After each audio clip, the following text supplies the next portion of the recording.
오늘도 누가복음 15장 11절서부터 32절까지의 탕부 하나님의 교제에 나오게 되는 말씀 볼 텐데요. 오늘은 쉬운 성경 버전입니다. 쉽게 번역하게 되었던 성경 버전을 따라서 함께 교독하시면서 하나님 말씀 앞에 나아가겠습니다. 예수님께서 말씀하셨습니다. 어떤 사람에게 두 아들이 있었다. 그런데 작은 아들이 아버지에게 말했다. 아버지, 제가 받을 몫의 재산을 주십시오. 그러자 아버지는 재산을 두 아들에게 나누어 주었다. 며칠 뒤에 작은 아들은 모든 재산을 모아서 먼 마을로 떠나버렸다. 거기서 그는 방탕한 생활을 하다가 재산을 다 날려버렸다. 모든 것을 다 써버렸을 때 그 마을에 큰 흉년이 들었다. 그래서 그는 아주 가난하게 되었다. 그는 그 마을에 사는 한 사람에게 가서 더부살이를 하였다. 집주인은 그를 들판으로 보내 돼지를 치게 하였다. 그는 돼지가 먹는 쥐엄나무 열매를 먹어 배를 채우고 싶은 마음이 간절했다. 그러나 주는 사람이 없었다. 그제서야 그는 제정신이 들어 말했다. 내 아버지의 품꾼들에게는 양식이 풍족하여 먹고도 남는데 나는 여기서 굶어 죽는구나. 일어나 아버지께 돌아가 말해야겠다. 아버지, 저는 하나님과 아버지 앞에 죄를 지었습니다. 저는 더 이상 아버지의 아들이라고 불릴 자격이 없습니다. 저를 아버지의 품꾼 가운데 하나로 여기십시오. 그 아들은 일어나 아버지에게로 갔다. 그 아들이 아직 먼 거리에 있는데 아버지가 그를 보고 불쌍히 여겨 달려가 아들을 끌어안고 입을 맞추었다. 아들이 아버지에게 말하였다. 아버지, 저는 하나님과 아버지 앞에 죄를 지었습니다. 저는 아버지의 아들이라고 불릴 자격이 없습니다. 그러나 아버지는 종들에게 말했다. 서둘러 가장 좋은 옷을 가져와서 아들에게 입혀라. 또 손가락에 반지를 끼워주고 발에 신발을 신겨라. 그리고 살진 송아지를 끌고 와서 잡아라. 우리가 함께 먹고 즐기자. 내 아들이 죽었다가 다시 살아났고 잃어버렸다가 다시 찾았다. 그래서 그들은 함께 즐기기 시작하였다. 그때 큰아들은 밭에 있었다. 그가 돌아와 집 가까이 다가왔을 때 음악 소리와 춤추는 소리를 들었다.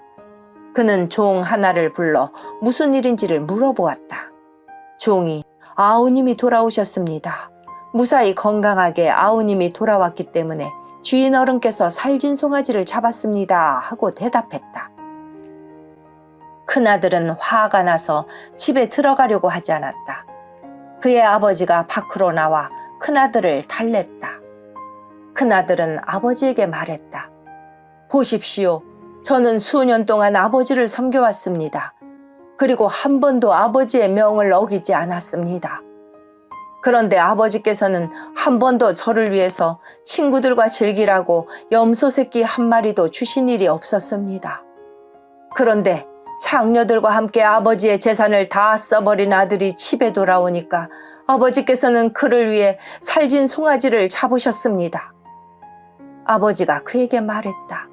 아들아, 너는 언제나 나와 함께 있었으니 내가 가진 모든 것이 내 것이 아니냐. 내 동생은 죽었다가 다시 살아났고 잃었다가 다시 찾았으니 우리가 즐거워하고 기뻐해야 하지 않겠느냐.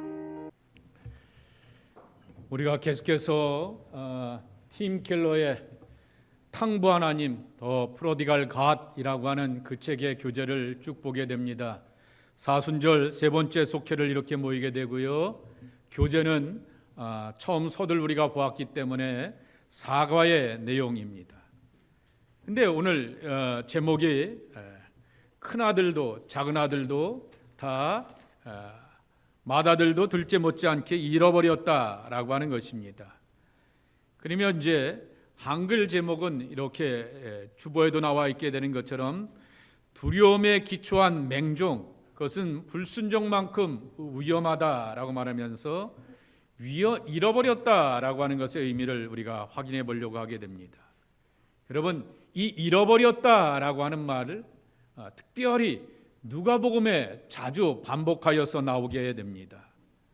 왜 이렇게 잃어버렸다라고 하는 말을 쓸까입니다. 대표적인 말씀이 여러분 잘 아시는 누가복음 19장 10절에 있는 말씀입니다.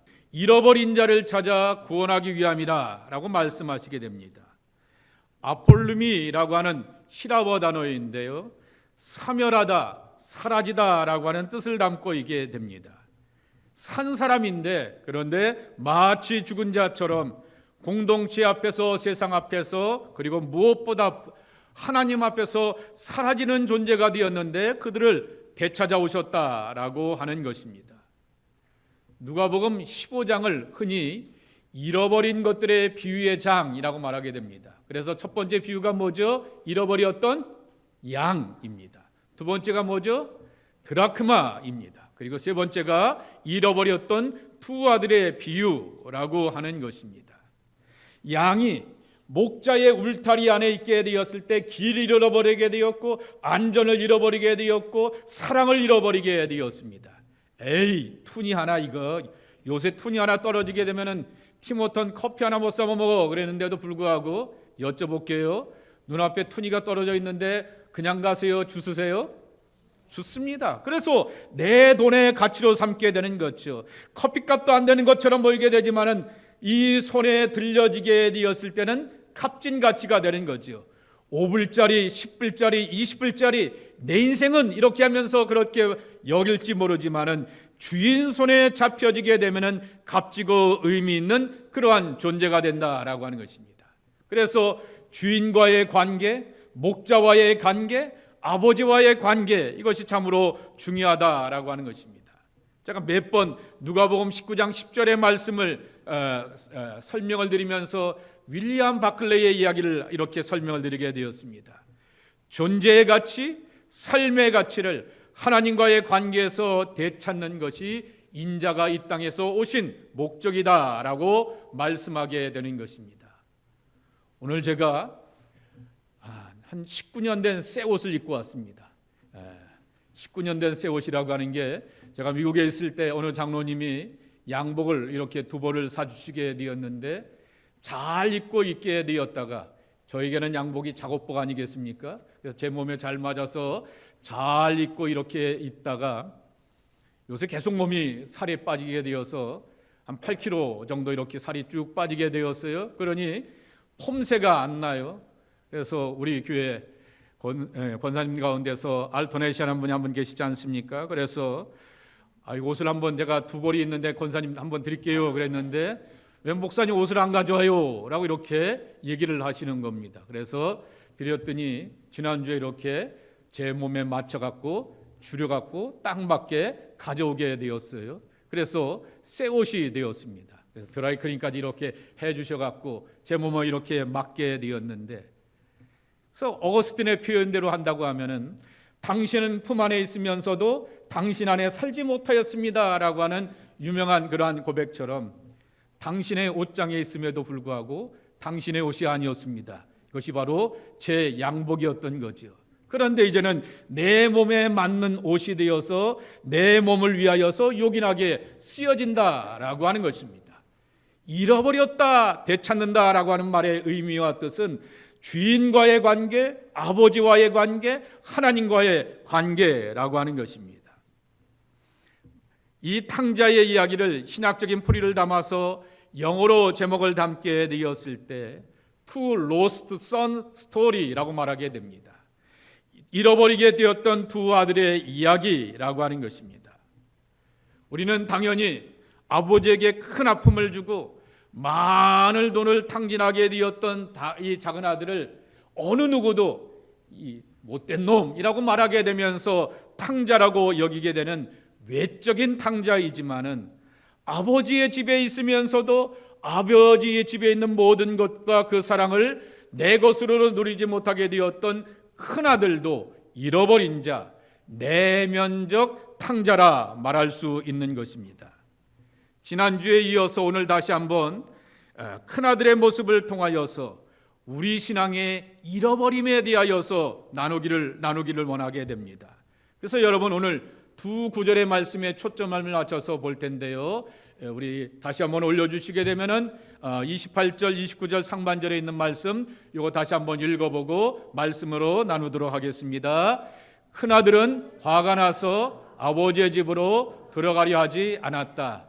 나는 이렇게 여러 해를 두고 아버지를 섬기고 있고 그랬습니다.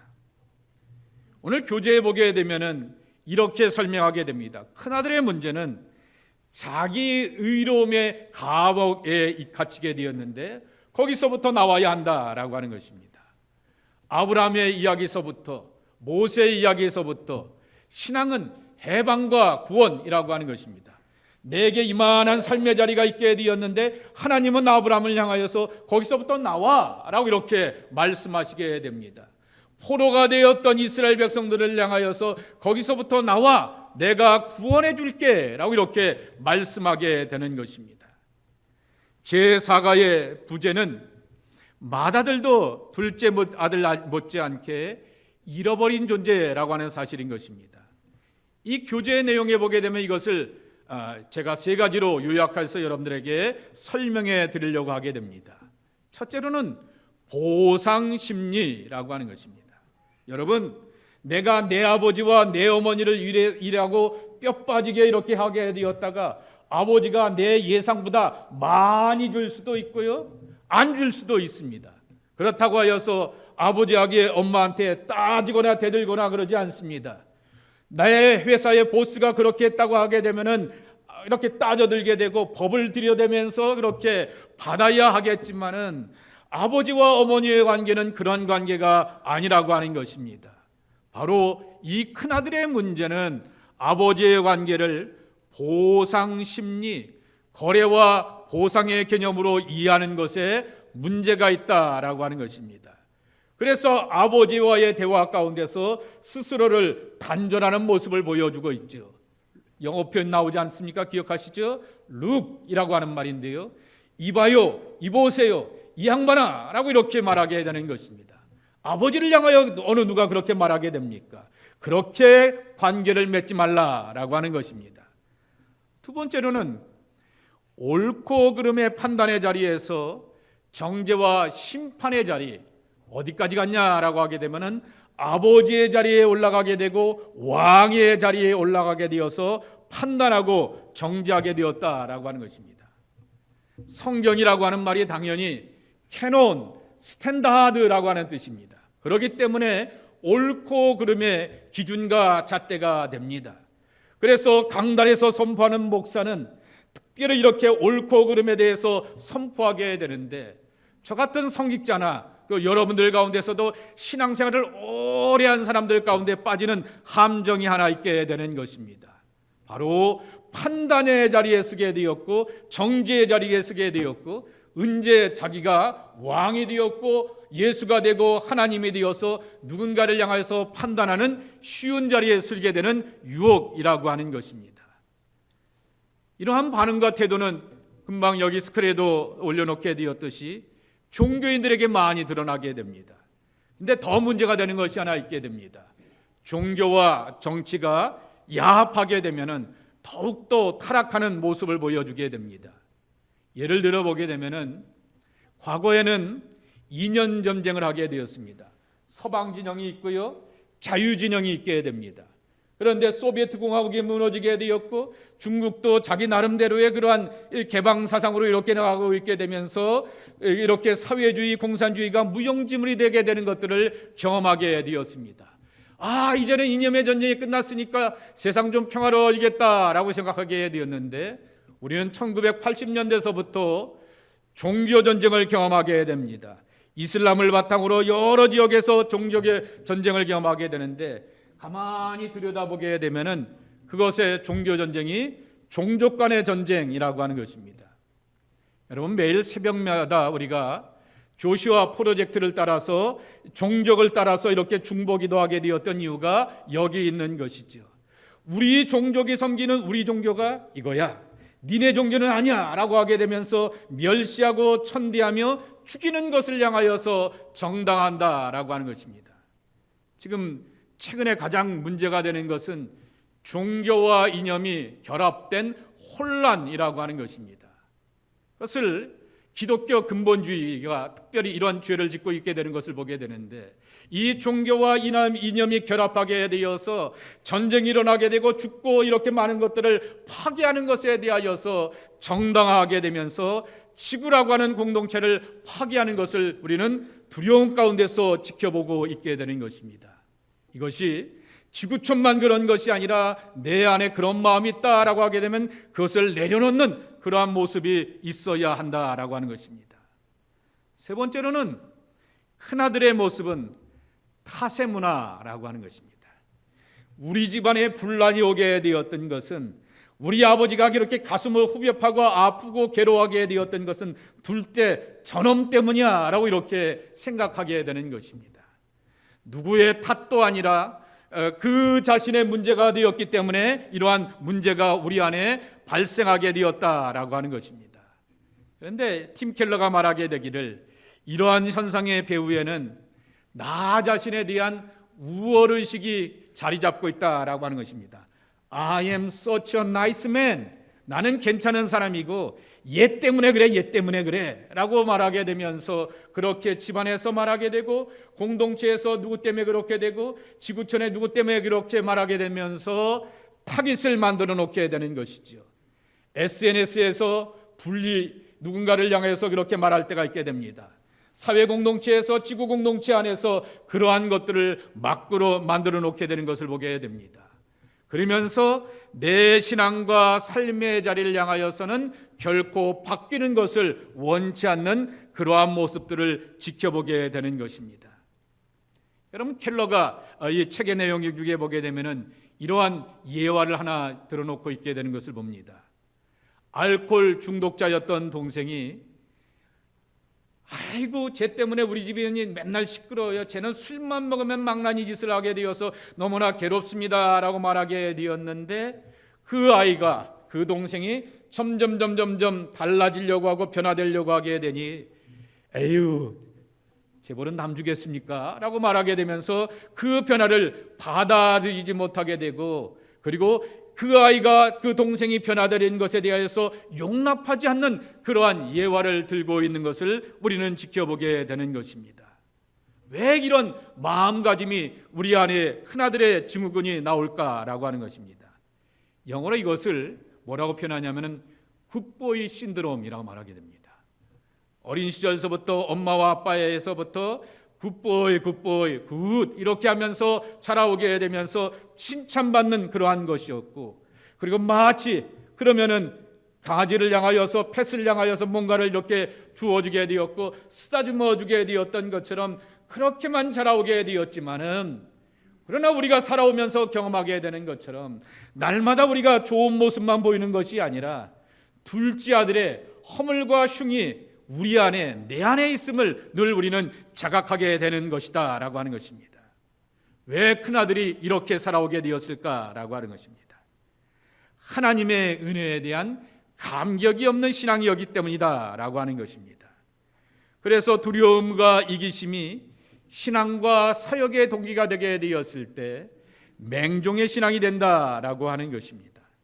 신앙이 짐과 부담으로 느껴지게 되는 경우는 주로 자발적인 사랑과 관계 중심이 아닌 형식과 의무로 이렇게 이어지게 되었을 때 죄책감 가운데서 경험하게 된다라고 하는 것입니다. 여러분, 29절의 말씀을 한번 보실까요? 여러 해 동안 아버지를 섬겨라고 하는 것을 NIV 성경에 보게 되면은 오랫동안 내가 당신을 위한 종으로 섬겨왔습니다 라고 이렇게 말하게 됩니다. 아들이 아버지를 향하여서 종이 되길 원하고 노예로 이렇게 섬겨왔다라고 하는 것입니다. 아버지 밑에서 강요하며 떠밀려 살아왔다라고 하는 것이고, 하나님 아버지 앞에서 강요하며 떠밀려서 이 사역과 이 믿음을 지켜왔다라고 하는 것입니다. 내가 목사이기 때문에, 내가 교회에서 오랫동안 신앙생활하였던 장로이고 뭐고이기 때문에 라고 하는 그러한 것이 문제라고 하는 것입니다. 그런데 여기 다 부모들이고 어른들이기 때문에 잘 경험하게 되듯이, 어느 누구도 자기 자녀가 내 집에서 종처럼 살기 원하는 부모는 아무도 없다라고 하는 것입니다. 인격적인 대우일 뿐만 아니라 사랑과 기쁨, 때로는 슬픔을 함께 나누기를 원하는 가족이 되기 원하는 것이 우리의 모습이라고 하는 것입니다. 성경에는 분명히 하나님이 공의와 정의를 행하시는 분이라고 말씀하시지만은 용서하시고 사랑하시고 또한 품어주시는 분이라 말하게 됩니다.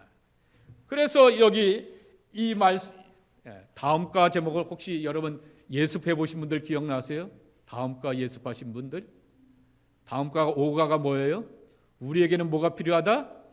큰형이 필요하다입니다. 큰형이라는 말은 뭐냐고 하면은 큰아들이 필요한 것도 아니고 작은아들의 모습이 필요한 것이 아니라 우리에게는 또 다른 아들, 그분 하나님의 아들이 필요하다라고 하는 것입니다. 작은아들의 연약함이 우리 안에 있게 되고요, 큰아들의 정죄의식과 우월의식과 교만한 의식이 우리 안에 있게 되는데, 이 모든 것을 속량하고 회복시키려고 하게 되면 하나님의 아들 예수 그리스도가 필요하다라고 하는 말씀인 것입니다.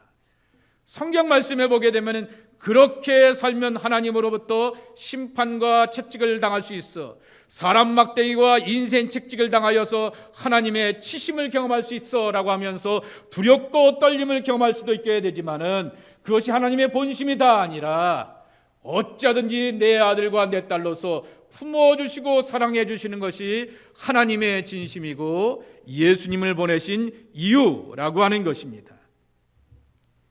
큰아들과 같이 신앙생활하는 사람들이 있습니다. 섬기며 헌신하는 것 자체거나 즐겁거나 사람들을 향하여서 사랑해서 행하는 행위가 아니라고 하는 것입니다. 하나님을 기쁘시게 하기 위함이 아니라 자기 자신의 경건과 자기 자신의 온전함을 위해서만, 그리고 혹시 하나님 앞에 벌 받을까 봐라고 하는 그러한 마음으로 하는 경우들을 본다라고 하는 것입니다.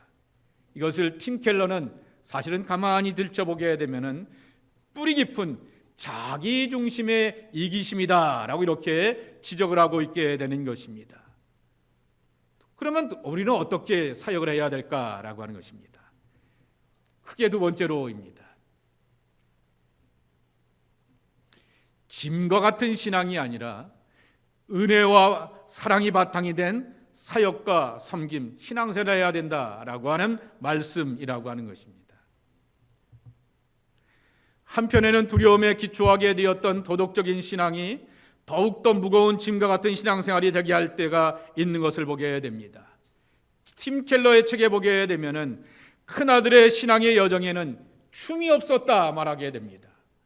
팀 켈러의 책에 보게 되면은 이 큰아들의 삶에는 축하 파티도 없었다 말하게 됩니다. 그는 즐거움의 잔치 소리가 바로 거기에 대하여서 노하였다라고 이렇게 지적을 하고 있게 되는 것입니다. 우리가 하나님을 제대로 믿지 않게 되면 하나님께서 벌을 내리실 것이라고 하는 두려움만이 가득 차 있게 되었던 그의 모습이라고 하는 것입니다. 그래서 이런 신앙생활을 하는 사람에게 필요한 것이 뭐냐라고 말하게 되면은 사적인 기도생활, 프라이빗 프레이어 라이프라 말하게 되었는데요, 프라이빗이라고 하는 말보다는 퍼스널이라고 하는 말이 되겠죠. 어떤 사람은 새벽 기도를 하게 되는데 통성으로 방언하면서 간절하게 요란하게 기도하는 사람도 있습니다. 어떤 사람은 입을 조용히 담고 이렇게 묵상하듯이 기도하며 간구하는 사람이 있습니다. 저는요, 찬송이 좋아요. 찬송의 가사가 하나하나가 나를 터치하고 그 멜로디가 나에게 감동을 주게 되고 신앙의 도전을 줍니다. 그래도 좋습니다. 나는 큐티의 말씀을 쓰면서 그렇게 큐티를 하면서 하나님의 말씀에 몰입하는 것이 참 좋아요 라고 하는 분도 계십니다. 우리 교회 권사님 가운데 이런 분도 한 분 계십니다. 교회에서 어떤 교재를 택하든지 책이 있음에도 불구하고 자기 노트에다가 그대로 자기 글씨로 이렇게 써서 베껴놓는 그러한 분도 계십니다. 그러면서 나의 것으로 만드는 분도 계시죠. 중요한 것은 어떠한 모습이든지 간에 하나님과 나와의 긴밀한 영적인 그러한 인격적인 교류와 관계가 맺어지게 되었을 때 이 사적인 기도 생활과 영적 생활과 경건함이 내 안에 찾아오게 되었던 큰 아들의 우월의식과 심판의 자리 가운데서 나를 밀어낸다라고 하는 것입니다. 왜냐고 하면 신앙이라고 하는 것은 나만의 경건으로 끝나게 되었던 나만의 퍼포먼스가 아니라라고 하는 것입니다. 하나님 앞에서 내가 쓰게 되는 것이고 하나님이 살아계시기 때문에 내게 말씀하시고 감동 주시고 깨닫게 하여 주시기 때문이다 라고 하는 것입니다. 경건은 거울 치료와 같다라고 하는 것입니다. 아이고, 거울을 보니 내 머리가 형편없네, 옷이 이렇게 구겨졌네 라고 하면서 거울을 보면서 나를 다듬게 되는 것처럼 내 모습을 비춰보게 되면서 어떻게 치료해 나갈지를 깨닫게 하는 그 믿음의 길을 경험하게 되는 것이 내 신앙의 경건이라고 하는 것입니다. 자, 이 큰아들의 함정이 우리 가운데 빠지게 되었을 때 저는 요한복음을 보면서 여러분들 앞에 이렇게 결론을 내리고 싶습니다. 돌을 내려놓으라 라고 하는 것입니다. 한 10년 전이죠. 제가 강림교회 와서 그 사역을 했던 기억이 납니다. 연말에 가서 이렇게 와서 여러분들 앞에 마지막 연말에 가서 돌을 내려놓으라고 하는 그러한 십자가 밑에다 돌을 내려놓으라고 하는 그 사역을 하게 되었던 것 여러분 기억나신 분들이 계실 것입니다.